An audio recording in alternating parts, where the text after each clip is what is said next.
જૂના સુરતમાં હિન્દુઓની હિજરતનો મુદ્દો ફરી ગરમાયો હોય તેમ ગોપીપુરા સહિતના વિસ્તારોમાં અશાંત ધારા કાયદાનું કડક પાલન કરવાની માંગણી સાથે સાધુ સંતોનું પ્રતિનિધિમંડળ જિલ્લા કલેક્ટરને મળી જૂની સંસ્કૃતિ બચાવવા અને કથિત ગેરરીતિઓ પર કાર્યવાહી કરવાની માંગણી કરી હતી. સુરતના જૂના શહેરમાંથી હિન્દુ અને જૈન પરિવારોની કથિત હિજરતના મુદ્દે સાધુ સંતો મેદાનમાં આવ્યા છે. ગોપીપુરા સહિતના વિવિધ વિસ્તારોમાં અશાંત ધારા કાયદાનું પાલન થતું નથી.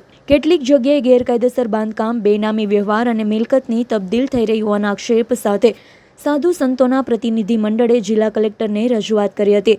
પ્રતિનિધિ મંડળે એનજી ઝવેરી સ્કૂલ સામેનો વિસ્તાર, રંગીલાદાસની શેરી, હનુમાનજાર રસ્તા, મહાવીર રત્ન શોપિંગ સેન્ટર, ગોપીપુરા વિસ્તાર સહિત અનેક સ્થળોએ અશાંત ધારા કાયદાનો કડક અમલ કરાવવા માંગણી કરી હતી. સાધુ સંતોનું કહેવું છે કે જો નિયમોનું યોગ્ય પાલન થશે તો જૂના સુરતની સંસ્કૃતિ જળવાશે, લોકોની હિજરત અટકાવવામાં મદદ મળશે. સાથે જ તેમણે તંત્રને કાયદાનું નિષ્પક્ષ અને કડક અમલીકરણ કરવાની અપીલ કરી હતી.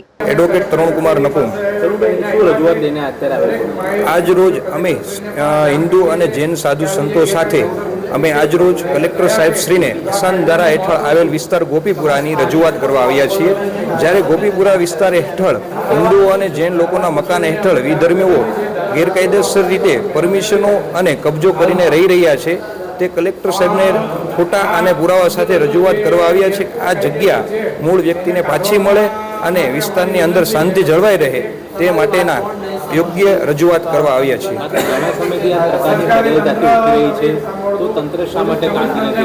તંત્ર કામગીરી કરી રહી છે. તંત્રને અમે પુરાવા સાથે રજૂઆત કરવા આવ્યા છીએ કે ગ્રાઉન્ડ લેવલે આની તપાસ કરી અને યોગ્ય કાર્યવાહી કરે. Bureau report, S9 news, Surat.